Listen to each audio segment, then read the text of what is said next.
Oke, konsep berikutnya yang penting dipelajari di sini disebut dengan serial equivalent.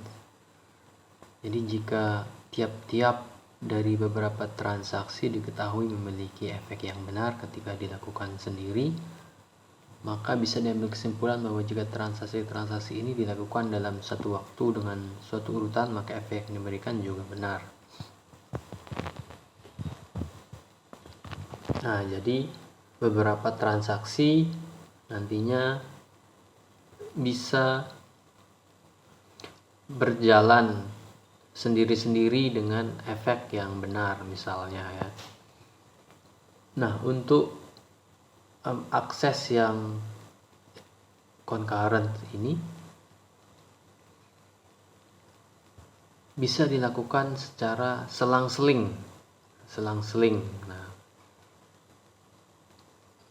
jadi transaksi ini antar prosesnya itu bisa diselang-seling, disebut dengan interleaving secara serial, equivalent interleaving secara serial. Jadi efek yang ditimbulkan ketika dilakukan selang-seling itu sama ketika dilakukan secara serial. Nah, serial ini berarti satu transaksi selesai dahulu, baru transaksi lainnya selesai. Nah, ini dinamakan dengan serial equivalent. Hasilnya itu tetap sama walaupun dilakukan interleaving, diselang-seling. Jadi efeknya itu efek dari transaksi tersebut yang dikombinasi sama jika transaksi dilakukan sekali dalam satu waktu dengan urutan yang sama yang tadi, yang serial tadi. Jadi penggunaan serial equivalent ini sebagai kriteria untuk eksekusi concurrent yang benar, yang nantinya mencegah terjadinya loss update dan inconsistent retrieval. Nah, ada aturan-aturan nantinya yang harus diikuti untuk bisa dicapai serial equivalence ini. Jadi ketika sepasang operasi konflik, ini berarti efek kombinasinya itu bergantung pada urutan di mana mereka eksekusi. Dan dua transaksi yang equivalent secara serial perlu dan cukup untuk semua pasangan yang mengalami konflik operasi pada dua transaksi dieksekusi dalam urutan yang sama pada semua objek yang mereka akses. Nah, jadi ada operasi-operasi yang perlu dicek di sini ketika misalnya dua transaksi ini dibuat nantinya berjalan secara interleaving tadi, selang-seling, harus mengikuti aturan. Jadi di sini misalnya dicek apakah ia konflik apa tidak. Misalnya read dengan read ini tidak konflik.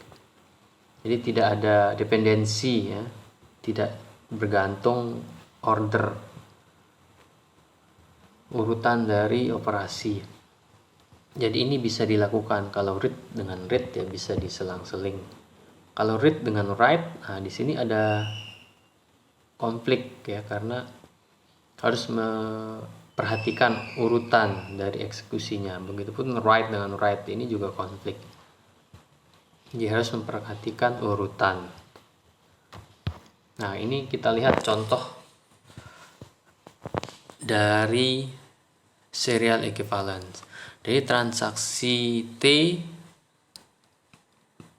nantinya akan berjalan secara concurrent dengan transaksi U, di mana T ini melakukan read A, write B, 3 di situ, mungkin B dengan nilai 3, read C. Sedangkan U ini write A dengan nilai 2, write B dengan nilai 4. Pada contoh 1 yang sebelah kiri, jadi ada T di sini yang menandakan urutan waktunya mulai dari T0 sampai T6. Jadi ada transaksi T terlebih dahulu dengan melakukan read A, kemudian diselang-seling dengan transaksi U dengan write A dengan nilai 2. Kemudian write B pada transaksi T dengan 3, dan transaksi U melakukan write B dengan nilai 4. Kemudian T itu melakukan read C. Nah, ini dilakukan secara selang-seling, dan ini merupakan contoh serial equivalent. Jadi ketika transaksi T terlebih dahulu dieksekusi, kemudian selesai, dilanjutkan dengan transaksi U, maka hasilnya sama ketika dilakukan dengan selang-seling ini ya. Jadi tidak masalah kedua transaksi ini dilakukan serial equivalent. Jadi hasilnya serial equivalent, sama ketika dilakukan secara serial, T dulu baru kemudian U dulu. Kemudian yang contoh kedua ini transaksi U dulu, di sini write A dengan nilai 2, read A, kemudian write B dengan nilai 4, write B dengan 3, kemudian read C. Nah, ini juga contoh serial equivalent di mana hasilnya ini walaupun dilakukan secara selang-seling, ini sama nanti ketika dilakukan secara serial. Itu yang dinamakan dengan serial equivalent. Nah, ada beberapa isu-isu yang bisa terjadi ketika dilakukan secara interleaving, di situ dengan secara selang-seling. Ada yang dinamakan dengan dirty reads. Jadi membaca keadaan yang tidak dikomit dari transaksi lainnya.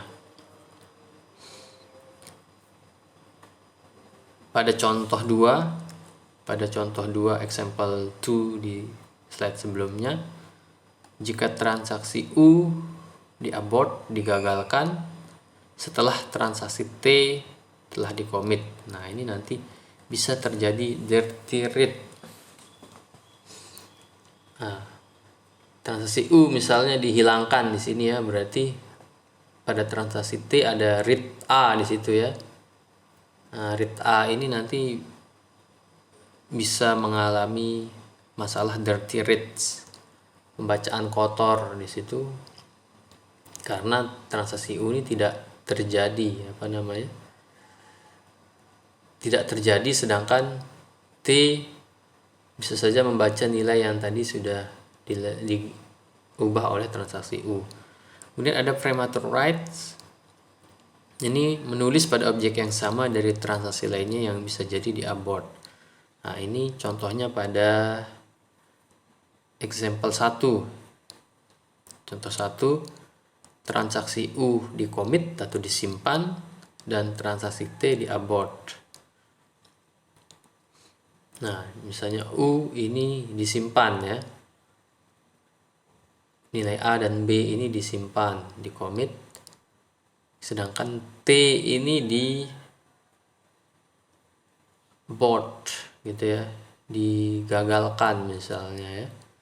Nah, ini bisa terjadi premature write istilahnya ya. Penulisan yang prematur. Jadi di sana ada A dan juga ada B. Ya, ada A dan B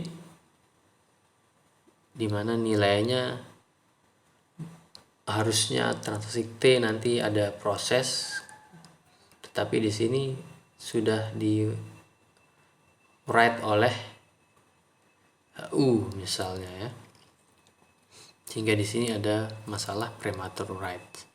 Kemudian ada cascading abort. Ini penghentian transaksi terakhir dapat menyebabkan transaksi selanjutnya dihentikan. Jadi ada efek cascading di situ. Kemudian ada strict transaction.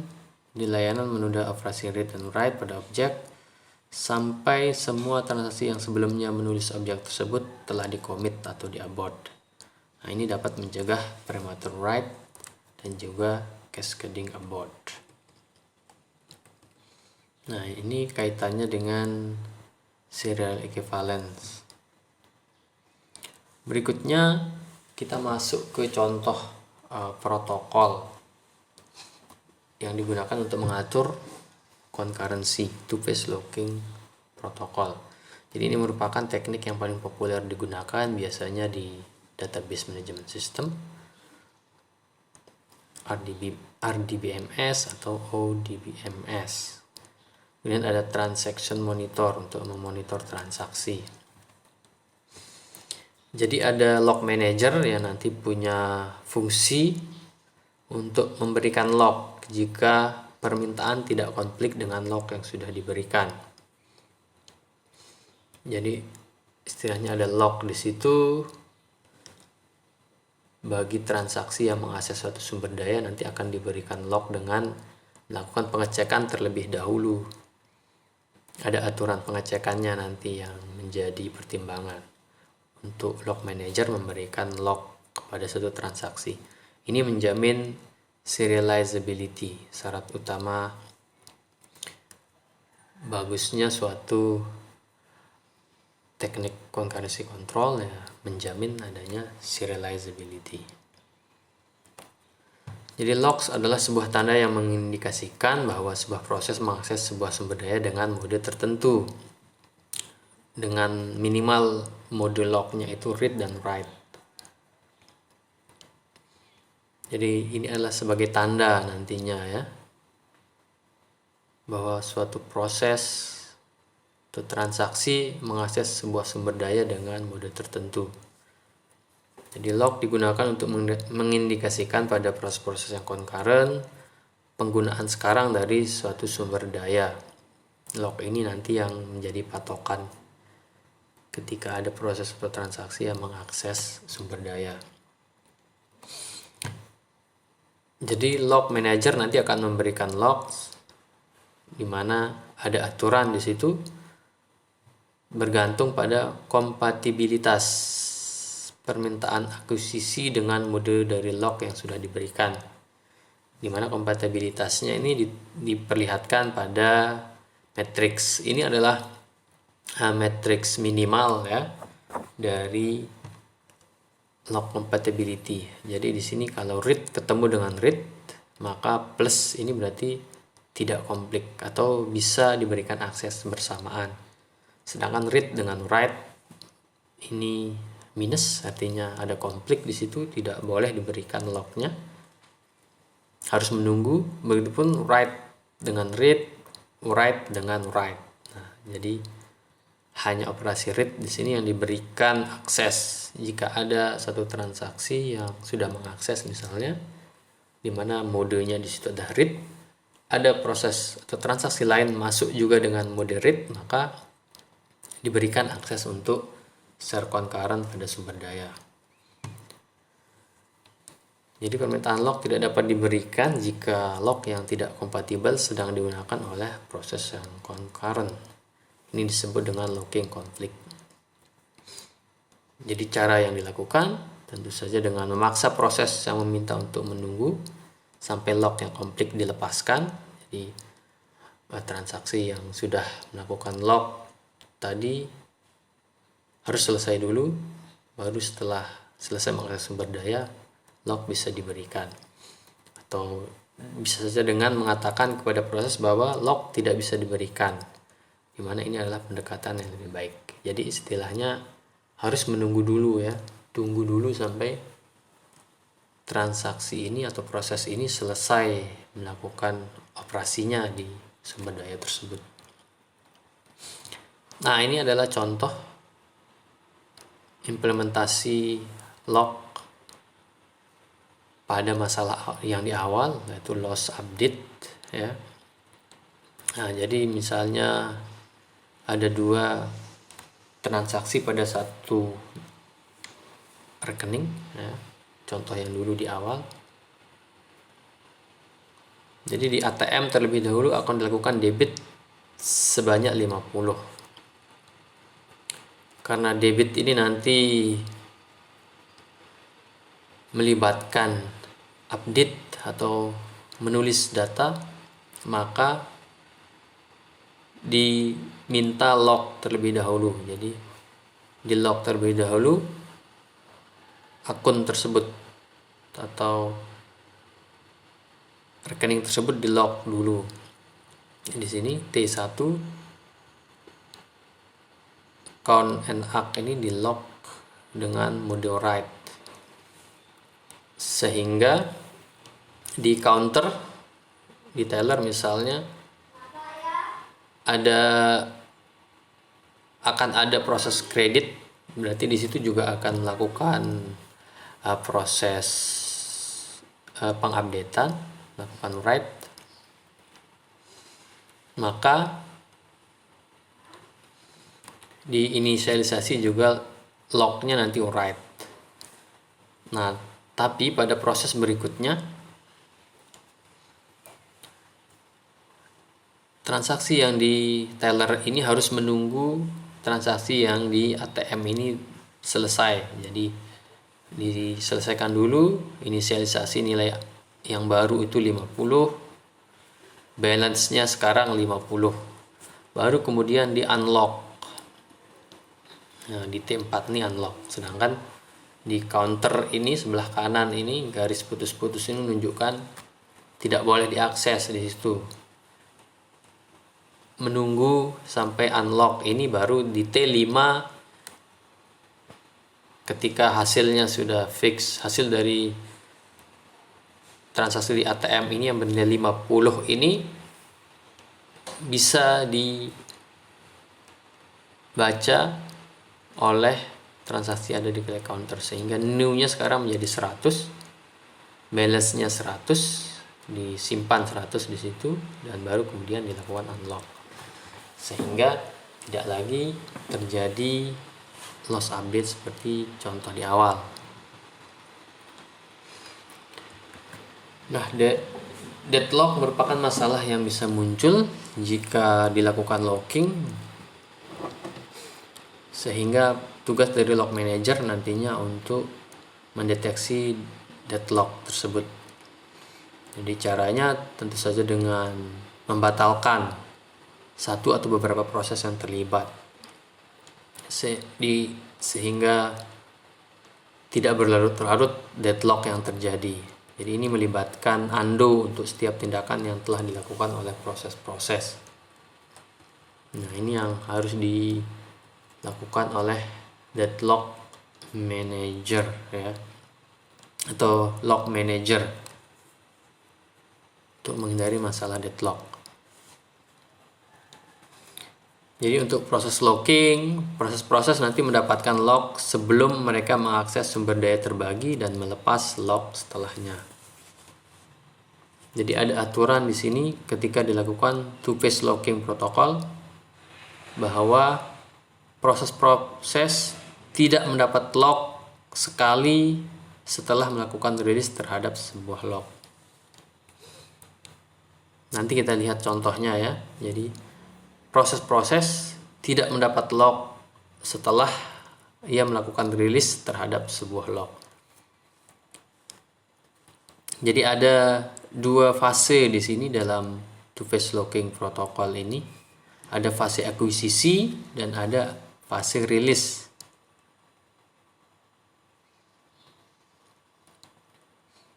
Jadi ini nantinya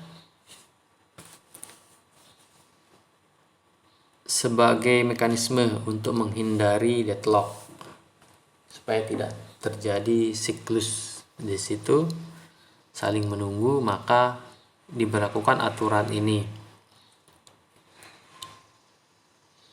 Jadi setelah melakukan fase release, maka tidak boleh melakukan fase akuisisi. Kemudian ada jenis yang lebih strict di sini, strict two-phase locking. Sebuah transisi tidak merilis locknya sampai setelah ia di-terminate dengan commit atau abort. Nah, jadi yang kita pelajari ini yang di atas two-phase locking, yang aturan di situ tadi tidak mendapat lock setelah melakukan rilis. Nah, ini contoh dari two-phase locking protokol nantinya ya. Ada dua transaksi, ada T1 dan T2 dengan masing-masing proses di dalamnya atau masing-masing mode di dalamnya. Jadi aplikasikan two-phase locking protokol terhadap jadwal di bawah dengan menambah statement seperti slock A, xlock A, dan unlock A. Slock mengacu pada share lock, ini untuk mode read. Xlock mengacu pada exclusive lock, ini untuk mode write. Nah, jadi T1 awalnya akan melakukan write A, baru kemudian T2 melakukan write A juga, kemudian berikutnya T1 melakukan write B, T2 melakukan write B. Jadi kita akan mengimplementasikan two-phase locking ke jadwal yang diberikan tadi di tabel tersebut, ada di paling bawah ini. Jadi tadi exclusive lock, sekali exclusive lock diberikan, jadi transaksi lain tidak dapat memodifikasi atau mengakses objek tersebut, sesuai juga dengan matriks compatibility di awal. Ataupun untuk share lock dengan mode read ini bisa diberikan akses ya secara bersamaan, tetapi tidak dapat memodifikasinya. Sekadar read saja boleh, read dengan read bisa. Nah, di contoh ini semua write ya, artinya berarti dibutuhkan itu exclusive lock atau xlock. Nah, ini adalah contoh jawaban dari proses two-phase locking protokol. Jadi aturannya untuk 2PL ini, two-phase locking protokol, proses tidak boleh mengakuisisi suatu lock setelah melakukan rilis terhadap suatu lock. Jadi setelah melakukan rilis tidak boleh langsung mengambil lock tersebut, meminta lock lagi. Nah, kita lihat contohnya. Jadi T1 perlu untuk menulis A, write A, sehingga ia meminta A dikunci dengan tipe xlock ya. Nah, jadi yang paling atas ini xlock A, karena memang masih terbuka, tidak ada yang mengunci A di sini, sehingga dia yang mendapatkan xlock A. Baru kemudian dia bisa menulis write A.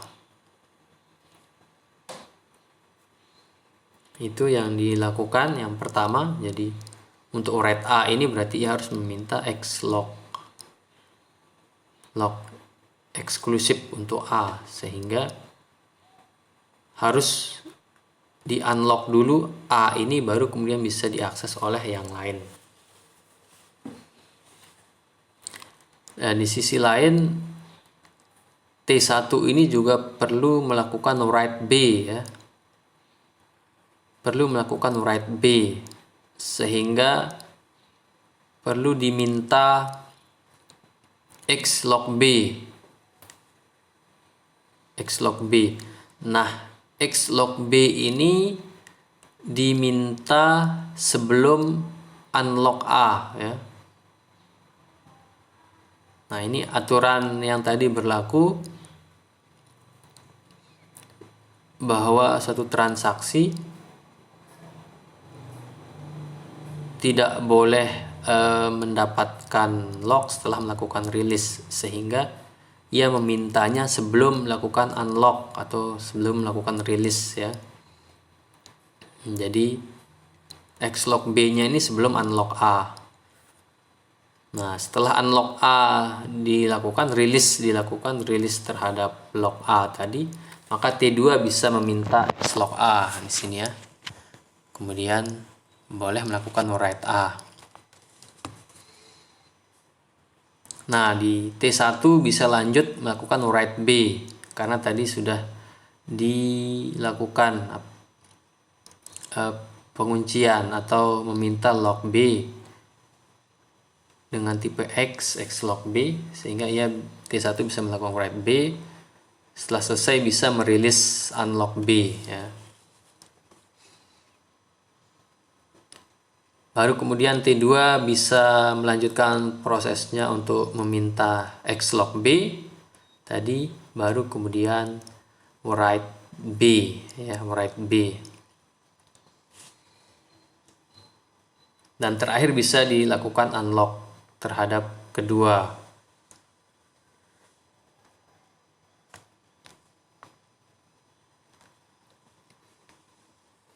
Nah, jadi ada mekanisme yang harus diikuti di situ, bahwa setiap transaksi tidak boleh mendapatkan lock setelah melakukan rilis. Nah, ini yang dilakukan di sini tadi pada T1, karena ia tidak boleh nantinya mendapatkan lock setelah unlock A ini, maka Xlock B ini dilakukan di atas unlock A. Ya, bisa di atas write A boleh, tetapi harus sebelum unlock A ini. Karena kalau setelah unlock A ini tidak boleh langsung nanti ia meminta Xlock B. Begitupun di T2 di sini.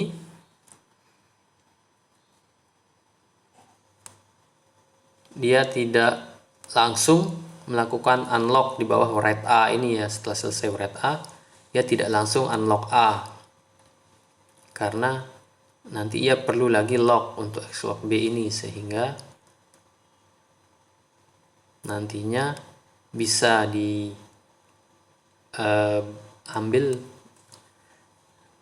suatu lock untuk B ini nanti setelah unlock B dilakukan di T1. Di unlocknya bisa dilakukan belakangan unlock A dan unlock B. Nah, ini contoh pemberlakuan two-phase locking protocol. Ini penjelasannya, nanti bisa dibaca sendiri.